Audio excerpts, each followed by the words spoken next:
Good afternoon. So we discussed about the results and the consequences after the glorious revolution in 1688.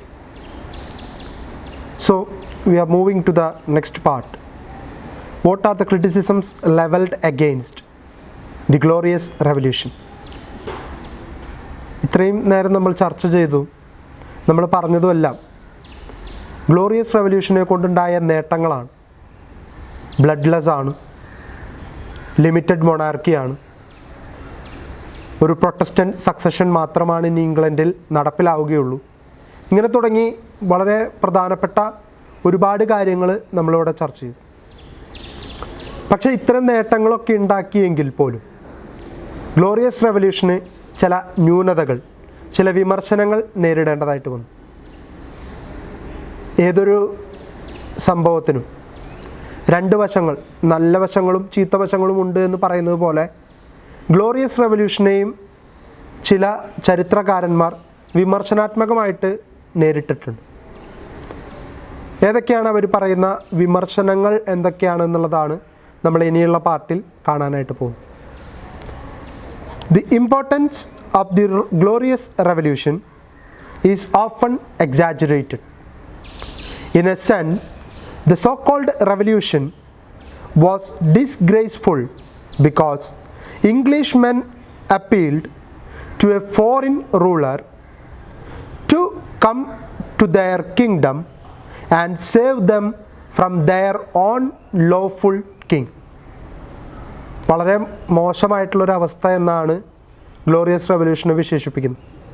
അതിൻ്റെ കാരണം ഇവിടെ ഇംഗ്ലണ്ടിലെ ജനങ്ങൾ, അത് ബിഷപ്പുമാർ നേതൃത്വം കൊടുത്തിരുന്നെങ്കിൽ പോലും ഇംഗ്ലണ്ടിലെ ജനങ്ങൾ അവരുടെ രാജാവിനെതിരായിട്ട്, സ്വന്തം രാജാവായിട്ടുള്ള ജെയിംസ് സെക്കൻഡിനെതിരായിട്ട് യുദ്ധം ചെയ്യാനും അവരെ സേവ് ചെയ്യാനും വേണ്ടി ഒരു വിദേശ രാജാവിനെ സ്വന്തം രാജ്യത്തേക്ക് വിളിച്ചു കൊണ്ടുവരിക.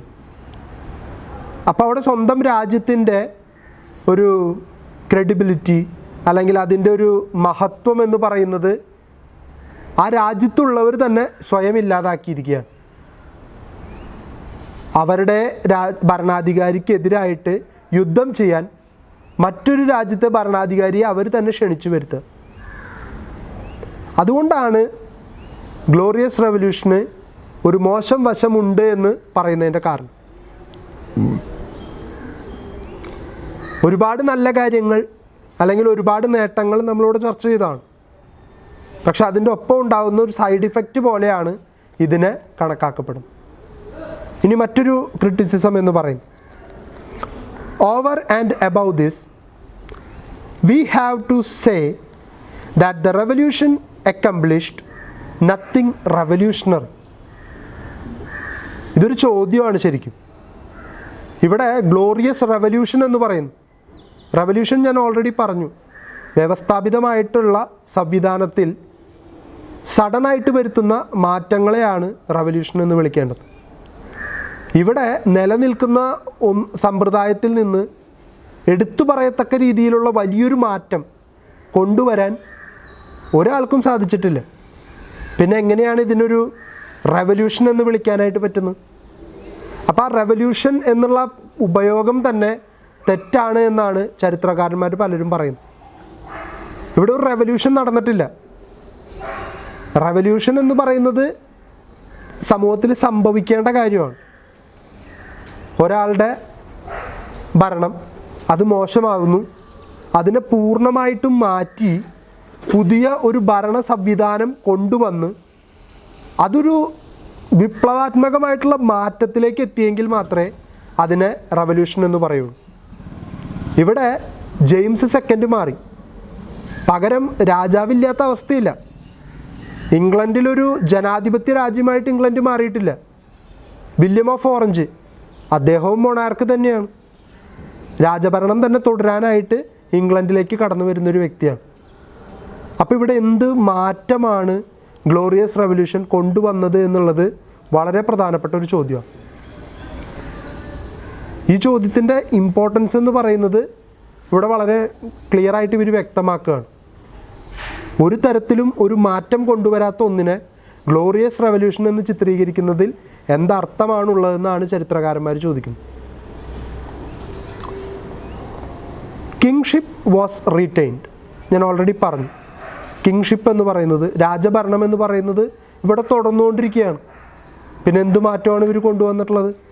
റവല്യൂഷൻ എന്ന് പറഞ്ഞാൽ ഉള്ള രാജഭരണം മാറി പുതിയൊരു ഡെമോക്രാറ്റിക് സംവിധാനം വരണം, അല്ലെങ്കിൽ ഒരു മിലിറ്ററി ഡെസ്പോട്ടിസം വരണം. ഇത് രണ്ടും സംഭവിച്ചിട്ടില്ല. രാജാവ് മാറി പകരം വേറൊരു രാജാവ് വന്നു. അതിനെന്ത് റെവല്യൂഷൻ എന്ന് വിളിക്കുന്നതിൽ അർത്ഥമില്ല എന്നാണ് പറയുന്നത്. And the declaration of rights or the bill of rights നമ്മൾ പറഞ്ഞതാണ്, കണ്ടെയ്ൻഡ് നത്തിങ് ന്യൂ. പുതിയതായിട്ട് ഒന്നും തന്നെ അതിൽ കൊണ്ടുവന്നിട്ടില്ല. ഈ ഡിക്ലറേഷൻ ഓഫ് റൈറ്റ്സിലും ബിൽ ഓഫ് റൈറ്റ്സ് എന്ന് പറയുന്ന ഈ ഇതിൽ ഇവരെഴുതി ചേർത്തിട്ടുള്ള എല്ലാ കാര്യങ്ങളും നേരത്തെ ഇംഗ്ലണ്ടിൽ ഉണ്ടായിരുന്നതാണ്. ഈ പറയുന്ന പ്രൊട്ടസ്റ്റൻ്റ് സക്സഷൻ മുൻപേ പറഞ്ഞിട്ടുള്ളതാണ്. പെറ്റീഷൻ ഓഫ് റൈറ്റ്സിൽ പറഞ്ഞിട്ടുള്ള കാര്യമാണ്. അത് പിന്നീട് നിരാകരിക്കുകയായിരുന്നു. അടുത്ത രാജാവ് അതിനെ മാറ്റിവെക്കുകയായിരുന്നു. അതുമല്ലെങ്കിൽ ലിമിറ്റഡ് മൊണാർക്കി പെറ്റീഷൻ ഓഫ് റൈറ്റ്സിൽ പറഞ്ഞിട്ടുള്ളതാണ്. പാർലമെൻറ്റിന് തുല്യ അവകാശം. പാർലമെൻറ്റ് 3 വർഷത്തിലൊരിക്കൽ നിർബന്ധമായിട്ട് കൂടിയിരിക്കണം. ടാക്സ്, ലോണ് രണ്ടും അനുവദിക്കുന്നതിന് മുമ്പ് പാർലമെൻറ്റിൻ്റെ കൺസേൺ എടുത്തിരിക്കണം. ഈ കാര്യങ്ങളൊക്കെ പെറ്റീഷൻ ഓഫ് റൈറ്റ്സിൽ പണ്ട് ഒപ്പിടിച്ചിട്ടുള്ളതാണ്. പിന്നീട് വന്ന ഭരണാധികാരികൾ അത് കാറ്റിൽ പറത്തിക്കൊണ്ട് അവരുടെ ഭരണം മുന്നോട്ട് കൊണ്ടുപോയപ്പോഴാണ് ഈ പറയുന്ന ഡിക്ലറേഷൻ ഓഫ് റൈറ്റ്സ് കൊണ്ടുവരേണ്ടി വന്നു. പക്ഷേ ഈ കൊണ്ടുവന്ന ഡിക്ലറേഷൻ ഓഫ് റൈറ്റ്സിലും പുതിയതായിട്ട് ഒന്നുപോലും ആഡ് ചെയ്യപ്പെട്ടിട്ടില്ല എന്നുള്ളതാണ് ഈ റവല്യൂഷൻ്റെ ഒരു മാറ്റ് കുറയ്ക്കുന്നു എന്ന് അവകാശപ്പെടാൻ കാരണം ഈ റവല്യൂഷൻ കൊണ്ട്, അല്ലെങ്കിൽ ഈ ഒരു വിപ്ലവാത്മകമായിട്ടുള്ള മാറ്റം കൊണ്ട് വളരെ വലിയൊരു ചേഞ്ച് സമൂഹത്തിൽ കൊണ്ടുവരാൻ കഴിഞ്ഞെങ്കിൽ അതിനെ റവല്യൂഷൻ എന്ന് വിളിക്കുന്നതിൽ അർത്ഥമുണ്ട്. ഇവിടെ അങ്ങനെ ഒരു മാറ്റം വന്നിട്ടില്ല എന്നാണ് പല ചരിത്രകാരന്മാരും ഈ സംഭവത്തെക്കുറിച്ച് കുറ്റപ്പെടുത്തിക്കൊണ്ട് സംസാരിക്കുന്നു. All its important of principles were included in the older charters and conventions. ആണ് ഞാൻ ഓൾറെഡി ഇപ്പോൾ ഓരോന്ന് എടുത്തെടുത്ത് പറഞ്ഞത്. എല്ലാം പഴയതിൻ്റെ ആവർത്തനമാണ്. പുതിയ ഒരു സംവിധാനമോ പുതിയ എന്തെങ്കിലും ഒരു കാര്യമോ ഇതിലേക്ക് ആഡ് ചെയ്യപ്പെട്ടിട്ടില്ല. എല്ലാതും എന്താണോ മുൻപ് ചെയ്തിട്ടുള്ളത്, എവിടെയാണോ പറഞ്ഞു നിർത്തിയത്, അതിൻ്റെ തന്നെ പിന്തുടർച്ചയായിട്ടാണ് എല്ലാം കൊണ്ടുവന്നിരിക്കുന്നത്. And therefore the Bill of Rights, which enshrined the result of the revolution, had merely been recapitulatory, not revolutionary. ഒരു വിപ്ലവാത്മകമായിട്ടുള്ള മാറ്റമൊന്നുമില്ല, എല്ലാം ഒരു റിപ്പിറ്റേഷനാണ്. എന്താണോ മുൻപ് ചെയ്തിട്ടുള്ളത്, എന്താണോ മുൻപ് പറഞ്ഞിട്ടുള്ളത്, അത് തന്നെ പുതിയ ഭാവത്തിൽ, പുതിയ രൂപത്തിൽ ഒരു റിപ്പിറ്റേഷൻ, ആവർത്തന വിരസത എന്ന് പറയുന്നു, അത് ഉണ്ടാക്കിയെടുക്കുക മാത്രമാണ് ചെയ്തിട്ടുള്ളത്. അപ്പോൾ അതിന് ഗ്ലോറിയസ് റെവല്യൂഷൻ എന്നുള്ള ടൈറ്റിൽ ഒരിക്കലും അന്വർത്ഥമായിട്ടുള്ള ഒന്നല്ല. കാരണം ഇവിടെ ഒരു റെവല്യൂഷൻ നടന്നിട്ടില്ല. ഇവിടെ ഒരു പെർട്ടിക്കുലറായിട്ടുള്ളൊരു മാറ്റം, അല്ലെങ്കിൽ ഒരു ക്വിക്ക് ചേഞ്ച് എന്ന് പറയുന്നത് ഇംഗ്ലണ്ടിലെ സമൂഹത്തിനോ ഭരണ സംവിധാനത്തിലോ സൊസൈറ്റിയിലോ അല്ലെങ്കിൽ അവരുടെ കസ്റ്റംസിലോ നോംസിലോ റിലീജിയനിലോ ഒരു മേഖലയിലും ഈ പറഞ്ഞ സഡനായിട്ടുള്ള മാറ്റം സംഭവിച്ചിട്ടില്ല. അതുകൊണ്ട് തന്നെ ആ പേര് തന്നെ തെറ്റാണ് എന്നാണ് ചരിത്രകാരന്മാർ അവകാശപ്പെടുന്നത്. It was not the first instance of expelling or getting rid of a king and installing another in his place. In 1649, Charles I lost not only his kingdom but also his head, and in 1660 Parliament made Charles II king almost in the same fashion of 1689. അപ്പോൾ ഇവിടെ രണ്ട് സംഭവങ്ങൾ പറഞ്ഞിരിക്കുകയാണ്. ആദ്യത്തെ സംഭവത്തിൽ പറയുന്നു 1649 ചാൾസിനെയും പുറത്താക്കിയിട്ടുണ്ട് England. അന്നതിനെ glorious revolution എന്ന് വിളിച്ചില്ല. അന്നവിടെ രാജാവിന് രാജ്യം മാത്രമല്ല നഷ്ടപ്പെട്ടത്, അദ്ദേഹത്തെ എക്സിക്യൂട്ട് ചെയ്തു, കൊന്നുകളഞ്ഞു. പാർലമെൻറ്റ് തന്നെ അവരുടെ അവകാശം ഉപയോഗിച്ചുകൊണ്ട് രാജാവിനെ തൂക്കിക്കൊന്നു.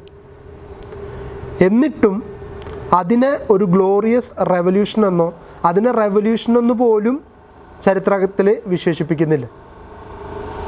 അതിനുശേഷം 1660 parliament Charles സെക്കൻഡിനെ രാജാവാക്കുന്നു.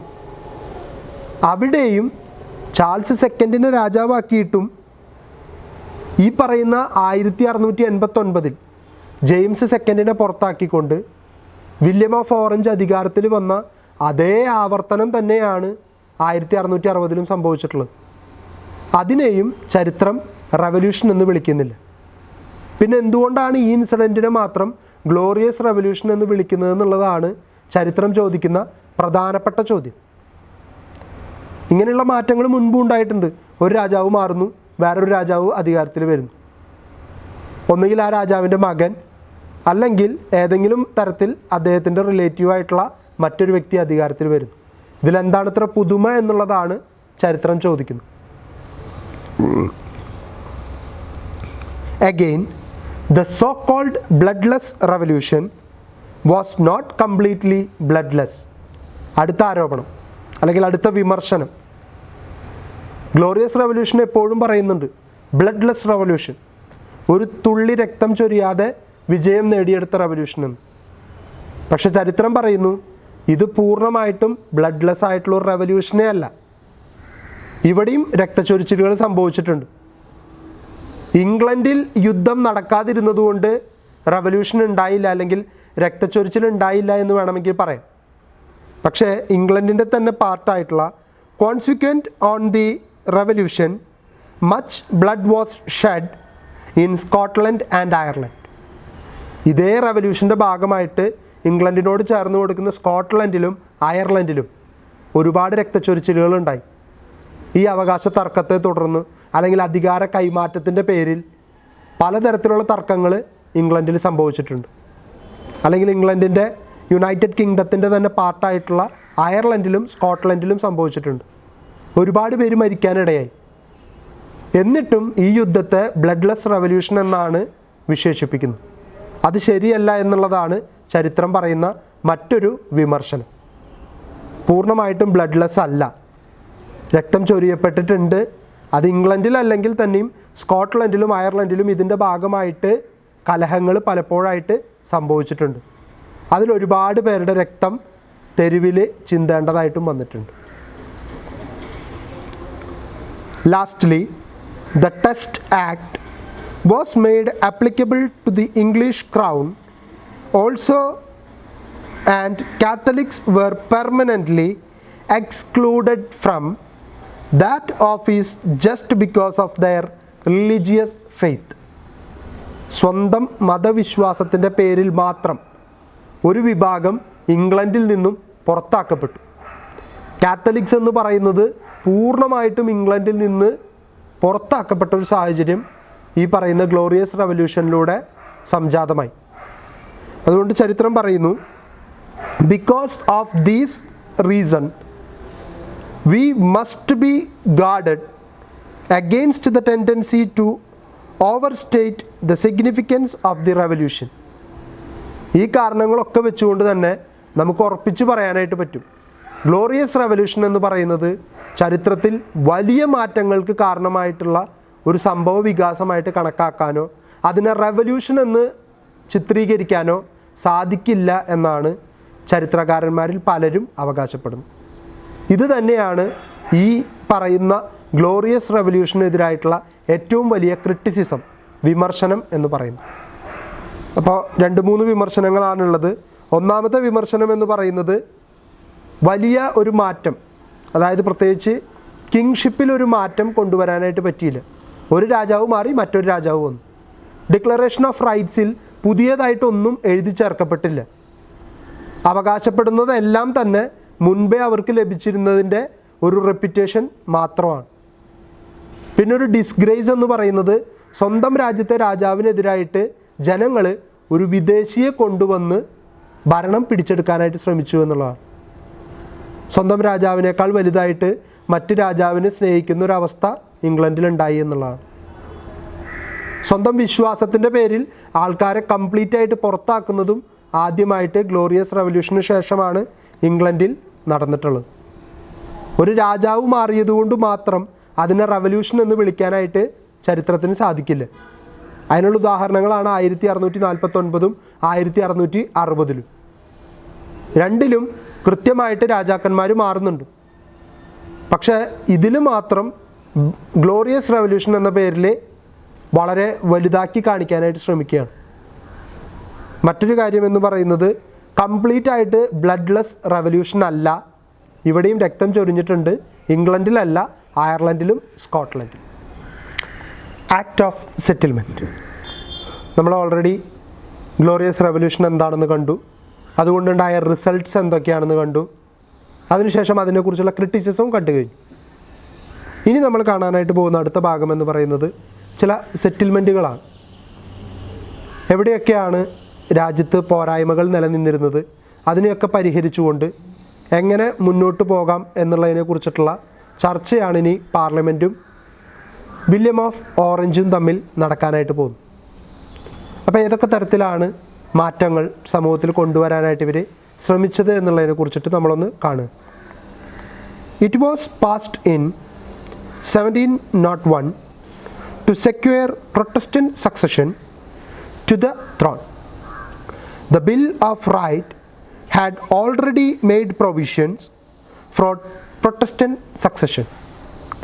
Accordingly, the Princess Anne, the Protestant sister of Queen Mary, succeeded the childless William III, who died in 1702. Queen Mary died earlier in 1694. ഇവിടെ ഒരു പ്രതിസന്ധി നേരിടുകയാണ് ഇംഗ്ലണ്ട്. വില്യം ഓഫ് ഓറഞ്ച് ഇംഗ്ലണ്ടിൻ്റെ അധികാരം ഏറ്റെടുത്തു. ഒപ്പം ക്യൂൻ മേരി ജോയിൻറ്റ് മൊണാർക്കായിട്ട് അധികാരത്തിലേക്ക് വന്നു. പക്ഷേ ഇവരുടെ മരണശേഷം ആര് ഇംഗ്ലണ്ടിൻ്റെ ഭരണം ഏറ്റെടുക്കും? അതിലെ പ്രധാന പ്രശ്നമെന്ന് പറയുന്നത് 1694 ക്യൂൻ മേരി മരിക്കുകയാണ്. ക്യൂൻ മേരി മരിക്കുമ്പോൾ വില്യം ഓഫ് ഓറഞ്ചിന് മക്കളില്ല. അപ്പോൾ അവിടെ അടുത്ത അനന്തരാവകാശി ആരായിരിക്കും എന്നുള്ളതിനെ കുറിച്ചിട്ടുള്ള ചർച്ച നടക്കുകയാണ്. ഇവിടെ ഓൾറെഡി ഡിക്ലറേഷൻ ഓഫ് റൈറ്റ്സിൽ പറഞ്ഞിട്ടുണ്ട്, ഇനി ഇംഗ്ലണ്ടിൻ്റെ ഭരണം ഒരു പ്രൊട്ടസ്റ്റൻ്റ് വിശ്വാസിക്ക് മാത്രമേ കൈമാറാനായിട്ട് പാടുള്ളൂ. ഇങ്ങനെയുള്ള ചർച്ച മുന്നോട്ട് പോയിക്കൊണ്ടിരിക്കുമ്പോഴാണ് 1694 ക്യൂൻ മേരി മരിക്കുന്നതും 1702 വില്യം ഓഫ് ഓറഞ്ച് മരിക്കുന്നു. അപ്പോൾ രാജ്ഞി മരിച്ച് 8 വർഷം കഴിഞ്ഞിട്ടാണ് രാജാവ് മരിക്കുന്നത്. പക്ഷെ രാജ്ഞി മരിച്ചത് കൊണ്ട് തന്നെ ഒരു മകനോ മകളോ ഉണ്ടാകാനുള്ള സാധ്യത അവിടെ അവസാനിച്ചിരിക്കുകയാണ്. ഈ സമയത്താണ് നേരത്തെ നമ്മൾ പറഞ്ഞിരുന്നു മേരിയുടെ സിസ്റ്റർ, അതായത് ജെയിംസ് സെക്കൻഡിൻ്റെ മകളായിട്ടുള്ള മേരി, ജെയിംസ് സെക്കൻഡിൻ്റെ മറ്റൊരു മകളായിട്ടുള്ള ആൻ, ഇവർ രണ്ടുപേരും ജെയിംസ് സെക്കൻഡിനെതിരായിട്ട് യുദ്ധം ചെയ്ത ടീമിൽ നിന്ന ആൾക്കാരാണെന്ന് നമ്മൾ പറഞ്ഞിരുന്നു. അതിൻ്റെ കാരണം ആനും പ്രൊട്ടസ്റ്റൻ്റ് വിശ്വാസിയാണ്. അതുകൊണ്ട് തന്നെ അടുത്ത അനന്തരാവകാശിയായിട്ട് ആനിനെ ഭരണമേൽപ്പിക്കാൻ ഇംഗ്ലണ്ട് തീരുമാനിച്ചു.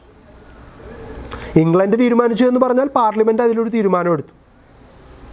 ഈ തീരുമാനവുമായിട്ട് പാർലമെൻറ്റ് മുന്നോട്ട് പോകാൻ തീരുമാനിച്ച് നിൽക്കുകയാണ്. ഈ സമയത്താണ് 1702 ആര് മരിക്കുന്നത്?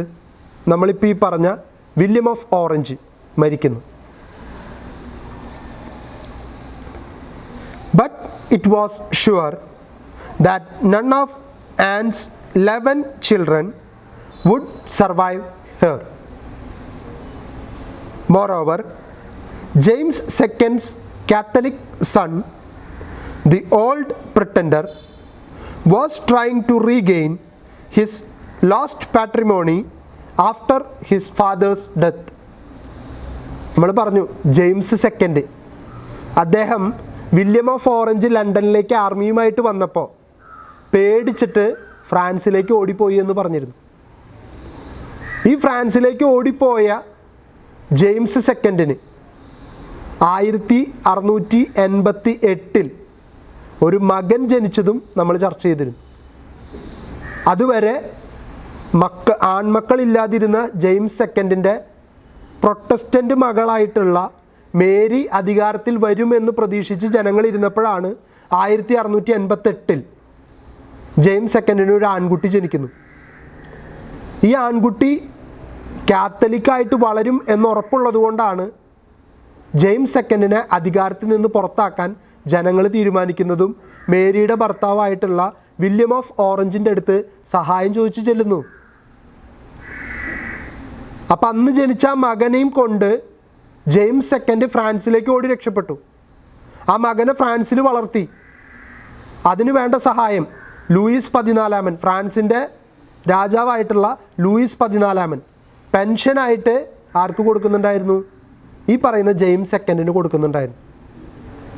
അപ്പോൾ ഇവിടെ വില്യം ഓഫ് ഓറഞ്ചിൻ്റെ നിന്ന് തൻ്റെ അച്ഛൻ്റെ സാമ്രാജ്യം തിരിച്ചു പിടിക്കാനായിട്ട് ജെയിംസ് തേർഡ്, അതായത് ഈ പറഞ്ഞ ജെയിംസ് സെക്കൻഡിൻ്റെ മകൻ വളർന്നിട്ട് അവൻ അധികാരം തിരിച്ചു പിടിക്കാനായിട്ട് ശ്രമം നടത്തുന്നുണ്ട്. അപ്പോൾ ഇവിടെ രണ്ട് കൂട്ടരുണ്ട്. ജെയിംസ് തേർഡ് അധികാരത്തിന് വേണ്ടി ശ്രമിക്കുന്നുണ്ട്. ഓൾറെഡി ആൻ എന്ന് പറയുന്ന മേരിയുടെ സിസ്റ്റർ അധികാരത്തിന് വേണ്ടി ശ്രമിക്കുന്നുണ്ട്. അപ്പോൾ ആരടുത്ത് അനന്തരാവകാശിയാക്കണം എന്നുള്ള ചർച്ചയാണ് നടന്നുകൊണ്ടിരിക്കുന്നത്. In this situation, the Protestant Parliament had to take measures in advance to ensure Protestant succession. ഈ സമയത്താണ് പാർലമെൻറ്റ് ശക്തമായിട്ടുള്ളൊരു തീരുമാനം എടുത്തു. ആൻ അധികാരത്തിൽ വരിക തന്നെ വേണം. കാരണം പ്രൊട്ടസ്റ്റൻ്റ് സക്സഷൻ മാത്രമാണ്, പ്രൊട്ടസ്റ്റൻ്റ് ആയിട്ടുള്ള ആൾ മാത്രമാണ് അടുത്ത പിന്തുടർച്ചാവകാശിയായിട്ട് ഇംഗ്ലണ്ടിൽ വരാൻ പാടുള്ളൂ. അപ്പോൾ ഇവിടെ ജെയിംസ് തേർഡ് കാത്തലിക്കാണ്.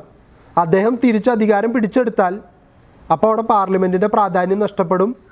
വീണ്ടും ഒരു കാത്തലിക് ഇംഗ്ലണ്ടിൻ്റെ ഭരണത്തിലേക്ക് കടന്നു വരും. ഇത് സംഭവിക്കാതിരിക്കാൻ വേണ്ടിയിട്ടാണ് അവർ മാക്സിമം വേഗത്തിൽ അല്ലെങ്കിൽ ഒരു പരിധി വരെ ആനിനെ തന്നെ അടുത്ത അനന്തരാവകാശിയായിട്ട് തീരുമാനിച്ചു വെച്ചത്. Out of anxiety the parliament passed the act making the most excellent princess Sophia and the heirs of her body being Protestant, the lawful rulers of England after the death of Anne. ഇങ്ങനെ തീരുമാനിച്ചിരിക്കുന്ന സമയത്താണ് ആനും മരിക്കുകയാണ്. 1702 മുൻപേ an മരിക്കുകയാണ്. അപ്പോൾ അടുത്ത അനന്തരാവകാശി ആര് എന്നുള്ളത് തീരുമാനിക്കണം. ആൻ മരിച്ചപ്പോൾ അവർ തീരുമാനം പാർലമെൻറ്റ് മാറ്റി. ആനിൻ്റെ മക്കളിൽ ഏറ്റവും പ്രധാനപ്പെട്ട അല്ലെങ്കിൽ വളരെ എഫിഷ്യൻ്റ് ആയിട്ടുള്ള രാജകുമാരിയായിട്ടുള്ള സോഫിയയെ അടുത്ത രാജ്ഞിയാക്കാനായിട്ട് തീരുമാനിക്കുകയാണ്. പിന്നീട് സോഫിയയ്ക്കും അധികാരത്തിലേക്ക് വരാൻ പറ്റുമോ എന്നുള്ളത് നമ്മളിനി കാണണം. Sophia was the granddaughter of James second. James സെക്കൻഡിൻ്റെ ഗ്രാൻഡ് ഡോട്ടറാണ്, അതിൽ തർക്കമൊന്നുമില്ല. കാരണം ജെയിംസ് സെക്കൻഡിൻ്റെ മകളായിട്ടുള്ള ആനിൻ്റെ മകളാണ് സോഫിയ. അപ്പോൾ ഓട്ടോമാറ്റിക്കലി പേരക്കുട്ടി തന്നെയായിരിക്കും. Was married to the elector of Hanover. Elector എന്ന് വെച്ചാൽ ഡ്യൂക്ക് എന്നുള്ള പദവി, പ്രഭു അല്ലെങ്കിൽ ഭരണ സംവിധാനത്തിൽ വളരെ ഇമ്പോർട്ടൻ്റ് ആയിട്ടുള്ള രാജാവിന് തുല്യനായിട്ടുള്ള വ്യക്തി. ഡോൾഫിൻ ഓഫ് ഫ്രാൻസ് എന്ന് നമ്മൾ പറയാറുണ്ട്. ഡോൾഫിൻ എന്ന പദത്തിനർത്ഥം രാജാവ് എന്ന് തന്നെയാണ്. ഇവിടെ ഹാനോവറിലെ ഇലക്ടർ, അദ്ദേഹം തിരഞ്ഞെടുക്കപ്പെട്ട വ്യക്തി. അപ്പോൾ രാജാവിന് തുല്യമായിട്ടുള്ള പദവി തന്നെയാണ്. അദ്ദേഹത്തിനെയാണ് സോഫിയ കല്യാണം കഴിച്ചിരിക്കുന്നത്. ഇത് ഓർമ്മയിൽ വെക്കണം, കാരണം ഒരു ഹാനോവറിയൻ സക്സഷൻ ഇംഗ്ലണ്ടിൽ വരാനായിട്ട് പോകുന്നുണ്ട്. Thus after the death of queen Anne in 1714 George first became the English king as his mother Sophia had died earlier. അപ്പോൾ 1714 വില്യം ഓഫ് ഓറഞ്ച് മരിച്ചു. അതിനുശേഷം ക്യൂൺ ആൻ അധികാരത്തിൽ വന്നു. ക്യൂൺ ആനിന് ശേഷം ആര് എന്നുള്ളതായിരുന്നു ചർച്ച. അപ്പോഴാണ് സോഫിയയെ കണ്ടെത്തിയത്. പക്ഷേ 1714 മുൻപ് സോഫിയ മരിച്ചു. അമ്മയേക്കാൾ മുൻപ് മകൾ മരിച്ചു. അതുകൊണ്ട് സോഫിയയുടെ മകൻ ജോർജ് ഫസ്റ്റ് എന്ന പേരിൽ ഇംഗ്ലണ്ടിൻ്റെ അധികാരം 1714 നേടിയെടുക്കുകയാണ്. ഈ ജോർജ് ഫസ്റ്റ് ഹാനോവേറിയൻ ആയിരിക്കും. കാരണം അദ്ദേഹത്തിൻ്റെ സോഫിയയുടെ ഭർത്താവ് ഹാനോവേറിയൻ ഇലക്ടറാണെന്ന് ഓൾറെഡി ഇവിടെ പറഞ്ഞിട്ടുണ്ട്. അപ്പോൾ ഇംഗ്ലണ്ടിൽ പുതിയൊരു ഡൈനാസ്റ്റി, സ്റ്റുവർട്ട് മാറി, അതിനു മുമ്പ് ട്യൂഡോർസ് ഉണ്ടായിരുന്നു, അവർ മാറി. ഇപ്പോൾ ദേ പുതിയൊരു വിഭാഗത്തിലേക്ക് കടക്കാൻ പോവുകയാണ്. ഹാനോവേറിയൻസിൻ്റെ കയ്യിലേക്ക് ഇംഗ്ലണ്ടിൻ്റെ ഭരണം ഏൽപ്പിച്ചു കൊടുക്കാൻ പോവുകയാണ്. അതിൻ്റെ ഭാഗമായിട്ടാണ് ജോർജ് ഫസ്റ്റ്. ജോർജ് ഫസ്റ്റ് ആരാന്ന് കൃത്യമായിട്ട് മനസ്സിലാക്കുക. ആനിൻ്റെ മകനല്ല. ഇവിടെയാണ് ആക്ട് ഓഫ് സെറ്റിൽമെൻറ്റിന് ഇമ്പോർട്ടൻസ് ഉള്ളത്. വില്യം ഓഫ് ഓറഞ്ചും മേരിയും ജോയിൻറ്റ് മൊണാർക്സ് ആയിട്ട് 1689 ഇംഗ്ലണ്ടിൻ്റെ അധികാരം ഏറ്റെടുത്തു. അതിനുശേഷം മേരി ആദ്യം മരിക്കുകയും 1702 വില്യം ഓഫ് ഓറഞ്ച് മരിക്കുകയും ചെയ്തു. മക്കളില്ലാത്തത് കൊണ്ട് തന്നെ മേരിയുടെ സഹോദരിയായിട്ടുള്ള ആനിനെ അടുത്ത അനന്തരാവകാശിയാക്കാൻ തീരുമാനിച്ചു. കാരണം ആനും പ്രൊട്ടസ്റ്റൻ്റ് വിശ്വാസിയാണ്. ആൻ 1702 അധികാരം ഏറ്റെടുത്തു. പക്ഷെ അപ്പം തന്നെ പാർലമെൻറ്റ് തീരുമാനിച്ചു, ആനും പ്രായമായി, ആൻ മരിക്കുകയാണെങ്കിൽ അടുത്ത അനന്തരാവകാശി ആരായിരിക്കണം. ഈ ചർച്ച നടക്കുമ്പോഴാണ് ആനിൻ്റെ മക്കളിൽ 11 പേരിൽ ഏറ്റവും ബ്രില്യൻ്റ് ആയിട്ടുള്ള സോഫിയയെ അടുത്ത അനന്തരാവകാശിയാക്കാൻ പാർലമെൻറ്റ് തീരുമാനമെടുക്കുന്നു. ഈ സമയത്ത് തന്നെ ജെയിംസ് സെക്കൻഡിൻ്റെ മകൻ ജെയിംസ് തേർഡ് ഫ്രാൻസിൽ ഇരുന്നുകൊണ്ട് തന്നെ ഇംഗ്ലണ്ടിൻ്റെ അധികാരം തിരിച്ചു പിടിക്കാനുള്ള ശ്രമം നടത്തുന്നുണ്ട്. പക്ഷെ ആ ശ്രമമൊന്നും ഫലപ്രാപ്തിയിലെത്തിക്കാൻ അദ്ദേഹത്തിന് കഴിയുന്നില്ല. 1714 ക്യൂൺ ആൻ മരിക്കുമ്പോൾ ഇംഗ്ലണ്ടിൻ്റെ അധികാരം സോഫിയയെ ഏൽപ്പിക്കണമെന്നാണ് പാർലമെൻറ്റ് തീരുമാനിച്ചിരുന്നത്. പക്ഷേ 1714 മുൻപേ സോഫിയ മരിച്ചു പോയതുകൊണ്ട് സോഫിയയുടെ മകനായിട്ടുള്ള ഹാനോവറിൻ്റെ ഇലക്ടർ ഓഫ് ഹാനോവറിൻ്റെ മകനായിട്ടുള്ള സോഫിയയുടെയും മകനായിട്ടുള്ള ജോർജ് ഫസ്റ്റ് ഇംഗ്ലണ്ടിൻ്റെ അധികാരത്തിലേക്ക് വരികയാണ്. 1714 ഒരു ഹാനോവേറിയൻ ഇംഗ്ലണ്ടിൻ്റെ ഭരണത്തിലേക്ക് കടന്നു വരും. ഇതാണ് ആക്ട് ഓഫ് സെറ്റിൽമെൻറ്റ് എന്ന് പറയുന്നത്. പുതിയൊരു അനന്തരാവകാശിയെ കണ്ടുപിടിക്കാനുള്ള പാർലമെൻറ്റിൻ്റെ ശ്രമം 1714 ജോർജ് ഫസ്റ്റിൽ എത്തി നിൽക്കുന്നു. ഇനി അദ്ദേഹവും അദ്ദേഹത്തിൻ്റെ ഭരണകാലഘട്ടത്തിലുണ്ടായ മാറ്റങ്ങളുമാണ് നമ്മളിനി തുടർന്ന് കാണാനായിട്ട്. The War of Spanish Succession. ഇംഗ്ലണ്ടിൻ്റെ ചരിത്രത്തിൽ സ്പെയിനിൻ്റെ പ്രാധാന്യം എന്ന് പറയുന്നത് വളരെ കൂടുതലാണ്. നമ്മൾ എലിസബത്തീൻ പീരീഡിൽ കണ്ടതാണ് സ്പെയിനിൻ്റെ ഒരു നേവൽ ഫോഴ്സിൻ്റെ അപ്രമാദിത്യം. സ്പാനിഷ് അർമാഡ, വളരെ ശക്തമായിട്ടുള്ള നാവിക സൈന്യം, എൻ്റയർ യൂറോപ്പിനെ പിടിച്ചുകുലുക്കിയ ശക്തിയായിട്ട് സ്പെയിൻ നേവൽ ഫോഴ്സിൽ വളർന്നുകൊണ്ടിരിക്കുന്ന സാഹചര്യത്തിലാണ് ഇംഗ്ലണ്ട് ഫ്രാൻസിസ് ബേർക്കിൻ്റെ നേതൃത്വത്തിൽ അവരുടെ സ്പാനിഷ് അർമാഡയെ കംപ്ലീറ്റ് ആയിട്ട് ഡിസ്ട്രോയ് ചെയ്ത് കളയുന്നു. അതിനുശേഷം നേവൽ സുപ്രീമസിയിൽ ഇംഗ്ലണ്ടിനെ തോൽപ്പിക്കാൻ ഒരു രാജ്യം പിന്നീട് ഉണ്ടായിട്ടില്ല. അതിന് കാരണക്കാരായിട്ടുള്ള ചില വ്യക്തികളെ കളിയാക്കി വിളിച്ചിരുന്നൊരു പേര് ഇംഗ്ലണ്ട്സ് സീ ഡോഗ്സ് എന്നാണ്. അപ്പോൾ അത്രയും ശക്തമായിട്ടുള്ള ഇംഗ്ലണ്ടിൻ്റെ നേവൽ ഫോഴ്സിന് ഒരു കാലത്ത് വെല്ലുവിളി ഉയർത്തിയ രാജ്യമാണ് സ്പെയിൻ. മാത്രമല്ല, കഴിഞ്ഞ ഭാഗത്തിൽ വില്യം ഓഫ് ഓറഞ്ച് ഫ്രാൻസിലെ രാജാവായിട്ടുള്ള ലൂയിസ് 14 എൻ്റയർ യൂറോപ്പിനെ അദ്ദേഹത്തിൻ്റെ കീഴിൽ കൊണ്ടുവരണം എന്നുള്ള ആഗ്രഹത്തിൻ്റെ ഭാഗമായിട്ട് അദ്ദേഹം നടത്തുന്ന എക്സ്പെഡീഷൻസിന് ഒരു തടയിടുന്നതിൻ്റെ ഭാഗമായിട്ട് ഒരു ലീഗ് ഓഫ് അക്സ്ബർഗ് എന്ന പേരിൽ ഒരു ഗ്രൂപ്പിനെ ഫോം ചെയ്തെടുത്തിരുന്നു. അതിനെക്കുറിച്ച് പറഞ്ഞപ്പോൾ തന്നെ ഞാൻ നിങ്ങളോട് സൂചിപ്പിച്ചിരുന്നു, ഈ സംഘടനയിൽ അല്ലെങ്കിൽ ഈ ഓർഗനൈസേഷനിൽ അംഗമാകാതിരുന്ന ഒരു യൂറോപ്യൻ രാജ്യമാണ്, അല്ലെങ്കിൽ പ്രധാനപ്പെട്ട ഒരു യൂറോപ്യൻ രാജ്യമാണ് സ്പെയിൻ. സ്പെയിൻ ഈ സമയത്ത് ഫ്രാൻസിനൊപ്പം നിൽക്കാനാണ് ആഗ്രഹിച്ചത്. അതെന്തുകൊണ്ടാണ് എന്നുള്ളത് അടുത്ത ഭാഗങ്ങളിൽ പറയാം എന്ന് ഞാൻ പറഞ്ഞിരുന്നു. അതുകൊണ്ടാണ് ഈ സ്പാനിഷ് സക്സഷൻ ഇംഗ്ലണ്ടിൻ്റെ ചരിത്രത്തിൻ്റെ ഭാഗമായിട്ട് അല്ലെങ്കിൽ അതിലൊരു പാർട്ടായിട്ട് നമുക്കിതിൽ ആഡ് ചെയ്യേണ്ടതായിട്ട് വരുന്നു. ഇനി എന്താണ് കാരണം, എങ്ങനെയാണിത് ഇംഗ്ലണ്ടുമായിട്ട് ബന്ധപ്പെട്ട് കിടക്കുന്നത് എന്നുള്ളതാണ് നമ്മൾ ഇനി കാണാനായിട്ട് പോകുന്നത്. In 1700, the childless Habsburg king of Spain named Philip, a grandson of the great Bourbon king Louis XIV of France, as his successor. അപ്പോൾ ഇവിടെ ഹാബ്സ്ബർഗ് എന്ന് പറയുന്ന സ്പെയിനിൻ്റെ കിങ്ങിന് മക്കളില്ല. അതുകൊണ്ട് തന്നെ ലൂയിസ് 14 ഗ്രാൻഡ് സണ്ണായിട്ടുള്ള ഫിലിപ്പിന് അടുത്ത അനന്തരാവകാശിയായിട്ട് നിയമിക്കാൻ ഈ പറയുന്ന ലൂയിസിൻ്റെ നിർബന്ധപ്രകാരം രാജാവ് തീരുമാനിക്കുകയാണ്. ഈ തീരുമാനത്തിലൂടെ ഉണ്ടാകുന്ന പ്രധാനപ്പെട്ട മാറ്റം എന്ന് പറയുന്നു,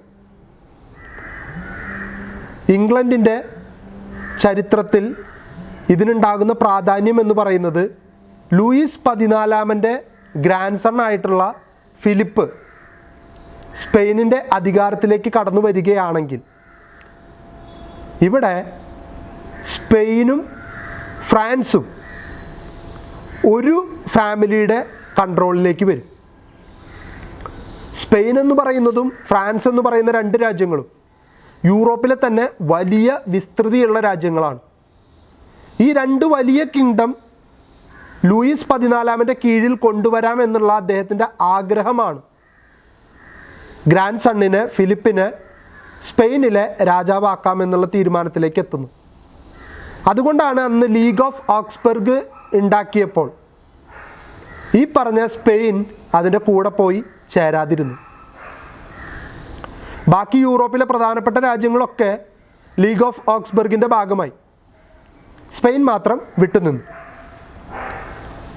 it was an opportunity for Louis to bring two powerful kingdoms under a single crown. ഒരൊറ്റ രാജാവിൻ്റെ കീഴിൽ യൂറോപ്പിലെ പ്രധാനപ്പെട്ട രണ്ട് രാജ്യങ്ങളെ കൊണ്ടുവരാനുള്ള വളരെ വിദഗ്ധമായിട്ടുള്ളൊരു അവസരം, ഒരു സാഹചര്യമാണ് ലൂയിസ് 14 ഇതിലൂടെ കിട്ടിയത്. This meant the end of balance of power in Europe. England under William became leader of small countries that opposed the French. അപ്പോൾ ഇവിടെ ഓൾറെഡി ഈ പറയുന്ന സ്പെയിനും ഫ്രാൻസും ഇങ്ങനെ ഒരു സഖ്യത്തെ ക്രിയേറ്റ് ചെയ്തെടുത്തപ്പോൾ, അല്ലെങ്കിൽ ഇങ്ങനെ ഒരു ആഗ്രഹം ലൂയിസ് 14 ഉണ്ടാക്കിയപ്പോൾ അദ്ദേഹത്തിന് വ്യക്തമായിട്ടുള്ള ലക്ഷ്യമുണ്ടായിരുന്നു. ഇതിലൂടെ ഇംഗ്ലണ്ടിന് ഒരു തിരിച്ചടി കൊടുക്കണം, യൂറോപ്പിലെ ഏറ്റവും പ്രധാനപ്പെട്ട ശക്തിയായിട്ട് സ്വയം മാറണം. അതിന് തടയിടാൻ വേണ്ടിയിട്ടാണ് ലീഗ് ഓഫ് ഓക്സ്ബർഗ് എന്ന പേരിൽ ഇംഗ്ലണ്ട് ഉൾപ്പെടെയുള്ള രാജ്യങ്ങൾ കൂട്ടായി ചേർന്ന് ലൂയിസ് 14 എതിർത്ത് നിന്നത്. അപ്പോൾ ഒരുപാട് ചെറിയ രാജ്യങ്ങളൊക്കെ ഇംഗ്ലണ്ടിൻ്റെ കൂടെ ലീഗ് ഓഫ് ഓക്സ്ബർഗിൽ ചേർന്നു.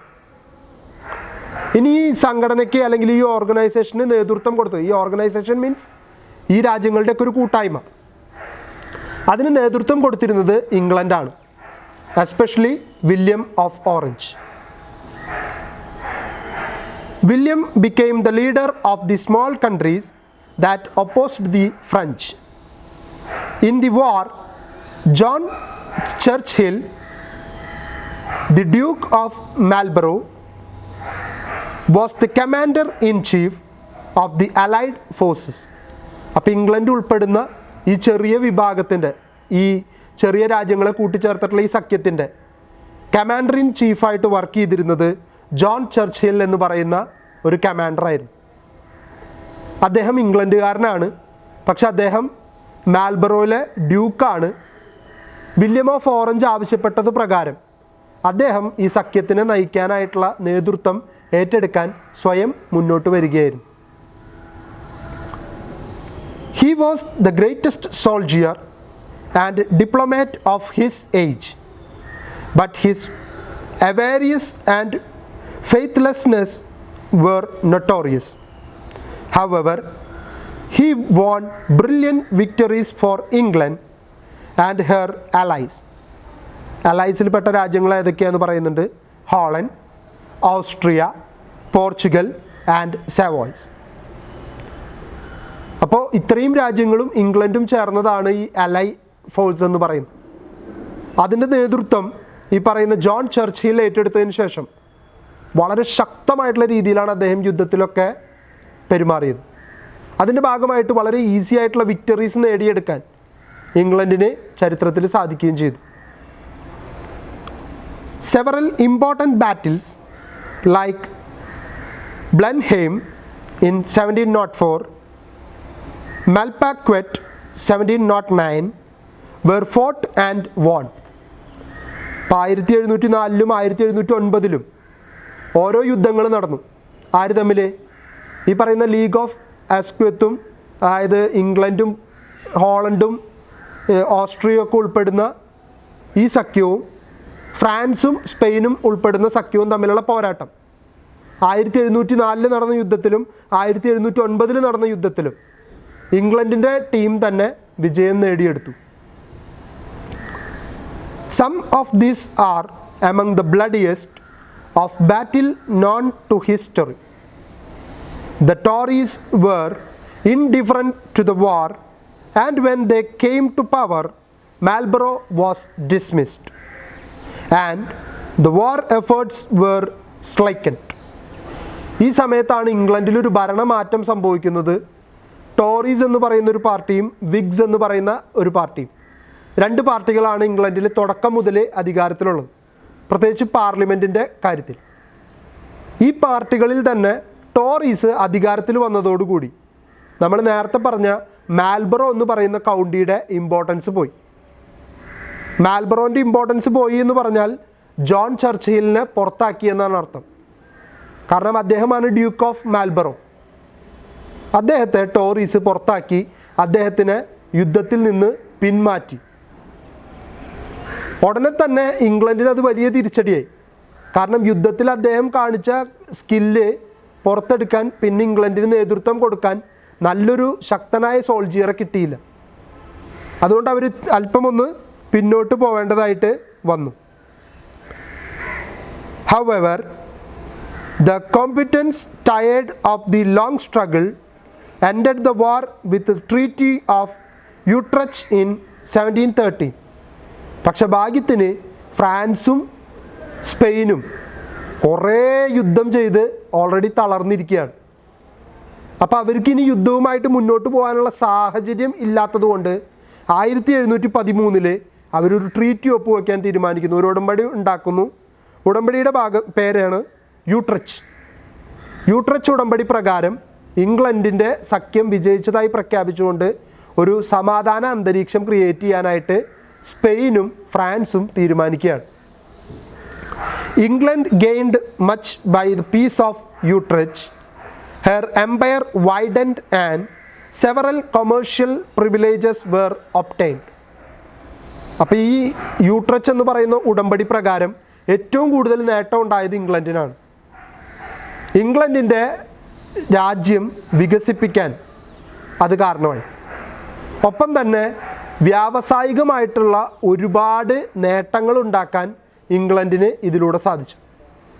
എന്താണെന്ന് ഇനി തുടർന്നുള്ള ഭാഗത്തിൽ പറയുന്നുണ്ട്. She was permitted to keep her conquest of Gibraltar, Minorca. Moreover, she obtained Nova Scotia, Hudson Bay Territory and Newfound land in the New World.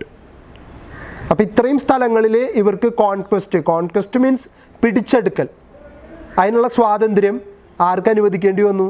സ്പെയിനും ഫ്രാൻസിനും അനുവദിക്കേണ്ടതായിട്ട് വന്നു. കാരണം ട്രീറ്റി ഒപ്പുവെച്ചു, ഉടമ്പടി ഒപ്പുവെച്ചു. ഉടമ്പടിയിൽ ഈ പറഞ്ഞ സ്ഥലങ്ങളൊക്കെ ഗിബ്രാൾട്ടർ, മിനോർക്കോ, അതുപോലെ തന്നെ നോവ സ്കോട്ടിയ, ഹഡ്സൺ ബേ, പിന്നെ അമേരിക്കയിലെ ചില പ്രധാനപ്പെട്ട സ്ഥലങ്ങൾ. ഇത്രയും സ്ഥലങ്ങൾ ഇംഗ്ലണ്ടിന് വിട്ടുകൊടുത്തുകൊണ്ട് അവരുടെ അധികാരത്തിന് കീഴിൽ അല്ലെങ്കിൽ അവരുടെ വ്യാവസായിക താല്പര്യങ്ങൾക്ക് വേണ്ടി വിട്ടുകൊടുക്കാൻ ഈ രാജ്യങ്ങൾ നിർബന്ധിതരായി. By a treaty signed with Spain, England got the sole right of slave trade with Spanish colonies. സ്പെയിനിൻ്റെ കീഴിലുള്ള കോളനികളുമായിട്ട് അടിമക്കച്ചവടം നടത്താനുള്ള അധികാരം ഇംഗ്ലണ്ട് ട്രീറ്റിയിലൂടെ നേടിയെടുത്തു. സ്പെയിനെ കൊണ്ട് നിർബന്ധിച്ച് ഒപ്പുവെപ്പിച്ചു, ഇനി നിൻ്റെ കോളനികളുമായിട്ട് ഞങ്ങൾ അടിമക്കച്ചവടം നടത്തും, അതിനുള്ള അധികാരം കൂടി ഈ ട്രീറ്റിയിൽ എഴുതി ചേർക്കണമെന്ന് പറഞ്ഞ് ഇംഗ്ലണ്ട് അതും കൂടി എഴുതി മേടിച്ചു.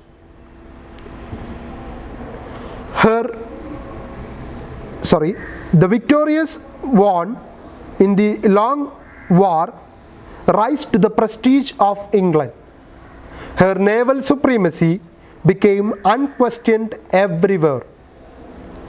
Besides these unexpected advantages, Britain obtained her original object of maintaining the balance of power in Europe by humbling France and preventing her union with Spain.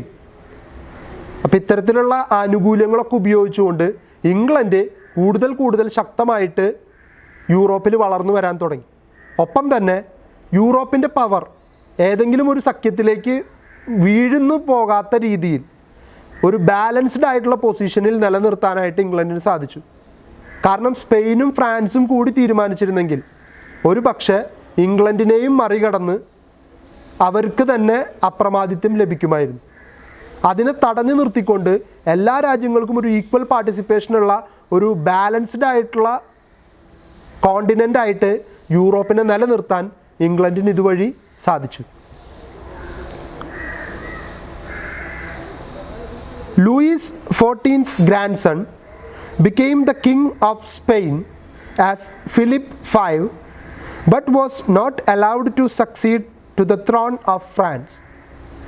അപ്പോൾ ലൂയിസ് 14 സ്വപ്നം കണ്ടതുപോലെ തന്നെ അദ്ദേഹത്തിൻ്റെ ഗ്രാൻഡ് സൺ ഫിലിപ്പ് 5 എന്ന പേരിൽ സ്പെയിനിൻ്റെ അധികാരം പിടിച്ചെടുത്തു.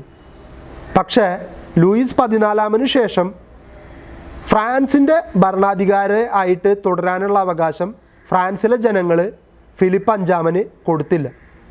അതുകൊണ്ട് അയാളുടെ സ്വപ്നം ഫലവത്തായില്ല. സ്പെയിനിനെയും ഫ്രാൻസിനെയും ഒരുമിച്ച് ഒരു സിംഗിൾ മൊണാർക്കിൻ്റെ കീഴിൽ കൊണ്ടുവരാനുള്ള ലൂയിസ് 14 ശ്രമങ്ങൾ അതോടുകൂടി വിഫലമായിട്ട് തീർന്നു. ഇതാണ് സ്പാനിഷ് സക്സഷന് ഇംഗ്ലണ്ടിൻ്റെ ചരിത്രത്തിലുള്ള പ്രാധാന്യം. കാരണം സ്പെയിനിലെ അടുത്ത അനന്തരാവകാശി ആരാകണം എന്നുള്ളതിനെക്കുറിച്ച് നടന്ന തർക്കം ഇംഗ്ലണ്ട് അതിൽ ഇടപെടുന്ന സാഹചര്യത്തിലേക്ക് എത്തിക്കുകയും ഇംഗ്ലണ്ടിന് അതിലൂടെ വിജയം നേടിയെടുക്കാൻ സാധിക്കുകയും ഇംഗ്ലണ്ടിൻ്റെ കൊളോണിയൽ എക്സ്പാൻഷൻ എന്ന് പറയുന്നത് പൂർത്തീകരിക്കാൻ സാധിക്കുകയും ചെയ്തു. അതുകൊണ്ടാണ് ഇംഗ്ലണ്ടിൻ്റെ ചരിത്രത്തിൽ ഈ സ്പാനിഷ് സക്സഷന് ഇത്രമേൽ പ്രാധാന്യം ലഭിക്കുന്നത്. അപ്പോൾ നമ്മളിപ്പോൾ ചർച്ച ചെയ്ത 2 കാര്യങ്ങളെന്ന് പറയുന്നത് പ്രധാനമായിട്ടും ക്രിറ്റിസിസം ഉണ്ട്, അതുപോലെ തന്നെ ആക്ട് ഓഫ് സെറ്റിൽമെൻ്റ് ഉണ്ട്. ക്രിറ്റിസിസത്തിൽ നമ്മൾ ഏതൊക്കെയാണ് ക്രിറ്റിസിസം എന്ന് പറഞ്ഞു. ഒന്നാമത്തേത് റവല്യൂഷൻ എന്ന് വിളിക്കാൻ പറ്റില്ല. രണ്ടാമത്തെ കാര്യം ബ്ലഡ്ലെസ് അല്ല, സ്കോട്ട്ലൻഡിലും അയർലൻഡിലും ബ്ലഡ് ചിന്തിയിട്ടുണ്ട്. അതുപോലെ തന്നെ രാജാവ് മാറിയതുകൊണ്ട് മാത്രം അതൊരു വലിയ മാറ്റമായിട്ട് കണക്കാക്കപ്പെടുന്നില്ല. കാരണം രാജഭരണം തന്നെയാണ് പിന്നീടും തുടരുന്നത്. 1649-ലും 1660-ലും ഇംഗ്ലണ്ടിലെ രാജാക്കന്മാരെ മാറ്റി പുതിയ രാജാവിനെ നിയമിക്കുന്നത് സംഭവിച്ചിട്ടുള്ള കാര്യമാണ്. അതുകൊണ്ട് അതൊരു പുതുമയുള്ള കാര്യമല്ലാത്തത് കൊണ്ട് തന്നെ ഒരു വലിയ മാറ്റം എന്നതിനെ വിളിക്കാനായിട്ട് പറ്റില്ല എന്നുള്ളതാണ് മറ്റൊരു ക്രിറ്റിസിസം. ഏറ്റവും വലിയ ക്രിറ്റിസിസം എന്ന് പറയുന്നത് ഇംഗ്ലണ്ടിലെ ജനങ്ങൾ അവർക്കായിട്ട് തിരഞ്ഞെടുക്കപ്പെട്ട രാജാവിനെതിരായിട്ട് മറ്റൊരു ഫോറിൻ രാജാവിനെ കൊണ്ടുവന്ന് സ്വന്തം രാജാവിനെതിരെ യുദ്ധം ചെയ്യാൻ പ്രേരിപ്പിച്ചു. അത് ഇംഗ്ലണ്ടിനെ സംബന്ധിച്ചിടത്തോളം വളരെ മോശമായിട്ടുള്ള അവസ്ഥയായിട്ടാണ് കണക്കാക്കുന്നത്.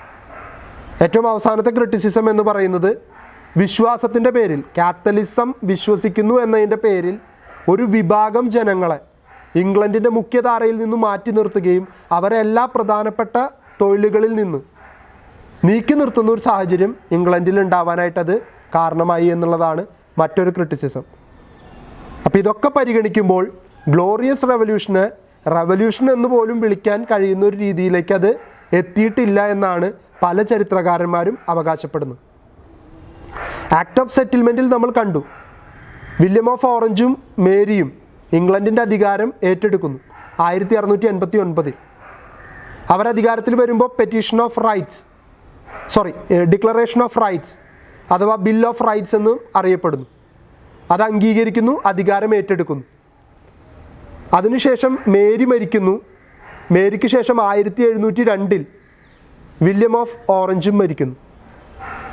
ഇവർക്ക് ശേഷം അടുത്ത ഭരണാധികാരി ആര് എന്നുള്ള ചർച്ച നടക്കുമ്പോഴാണ് മേരിയുടെ സഹോദരിയായിട്ടുള്ള പ്രൊട്ടസ്റ്റൻ്റ് ആൻ അടുത്ത അനന്തരാവകാശിയായിട്ട് തിരഞ്ഞെടുക്കപ്പെടുന്നു. 1714 ആൻ മരിക്കുന്നതിന് മുൻപേ ചർച്ച നടത്തി അടുത്ത അനന്തരാവകാശി ആരായിരിക്കണം. ഈ സമയത്ത് ആനിൻ്റെ 11 മക്കളിൽ ഏറ്റവും പ്രധാനപ്പെട്ടവളായിട്ടുള്ള സോഫിയയെ അടുത്ത അനന്തരാവകാശിയായിട്ട് തീരുമാനിച്ചു വെക്കുന്നു. പക്ഷേ 1714 മുൻപ് സോഫിയ മരിക്കുന്നു. 1714 ക്യൂൺ ആനും മരിക്കുന്നു. അതിനുശേഷം യാതൊരു വിധത്തിലും ഇംഗ്ലണ്ടിൻ്റെ ഭരണം മുന്നോട്ട് കൊണ്ടുപോകാൻ കഴിയാത്ത സാഹചര്യത്തിൽ ജോർജ് ഫസ്റ്റ്, അതായത് സോഫിയയുടെ മകൻ, ഇംഗ്ലണ്ടിൻ്റെ അധികാരം ഏറ്റെടുക്കുന്നു. വാർ ഓഫ് സ്പാനിഷ് സക്സഷനിൽ നമ്മൾ കണ്ടു, ലൂയിസ് 14 തൻ്റെ ഗ്രാൻഡ് സണ്ണിനെ സ്പെയിനിൻ്റെ ഭരണാധികാരിയാക്കി ഫ്രാൻസിൻ്റെയും സ്പെയിനിൻ്റെയും ഭരണം ഒരൊറ്റ സിംഗിൾ ക്രൗണിന് കീഴിൽ കൊണ്ടുവരാൻ ശ്രമിച്ചെങ്കിലും അത് പൂർണ്ണമായിട്ട് ഫലവത്തായില്ല. അതിന് ഇംഗ്ലണ്ട് ശക്തമായിട്ട് എതിർത്തു. യൂട്രച്ച് എന്ന ഉടമ്പടിയുടെ പേരിൽ ഇംഗ്ലണ്ട് ഒരുപാട് ആനുകൂല്യങ്ങൾ നേടിയെടുക്കുകയും ആ ആനുകൂല്യങ്ങൾ ഉപയോഗപ്പെടുത്തിക്കൊണ്ട് തന്നെ ഇംഗ്ലണ്ട് ഒരു വലിയ കൊളോണിയൽ പവറായിട്ട് വളർന്നു വരാനായിട്ട് അത് കാരണമാവുകയും ചെയ്തു. ഈ യുദ്ധം ജയിച്ചതോടുകൂടി ഇംഗ്ലണ്ടിൻ്റെ നേവൽ പവർ മറ്റാർക്കും ചോദ്യം ചെയ്യപ്പെടാൻ കഴിയാത്ത ശക്തിയായിട്ട് വളരുകയും ചെയ്തു. ഫിലിപ്പ് 5 എന്ന പേരിൽ ലൂയിസ് 14 ഗ്രാൻഡ് സൺ സ്പെയിനിൻ്റെ അധികാരം ഏറ്റെടുത്തു. പക്ഷേ ലൂയിസ് 14 ശേഷം ഫ്രാൻസിൻ്റെ അധികാരം ഏറ്റെടുക്കാൻ അദ്ദേഹത്തിന് സാധിച്ചില്ല. അതുകൊണ്ട് ആ സ്വപ്നവും ഫലമണിയാതെ തന്നെ തീരുകയായിരുന്നു. അപ്പോൾ ഈ കാര്യങ്ങളൊക്കെ വളരെ കൃത്യമായിട്ട് മനസ്സിലാക്കുക, നന്നായിട്ട് പഠിക്കുക. അടുത്തടുത്ത ഭാഗങ്ങൾ എടുക്കുന്നതിന് മുൻപേ എടുത്ത ഭാഗങ്ങൾ നന്നായി പഠിച്ച് മനസ്സിലാക്കി മുന്നോട്ട് പോവുക. Thank you.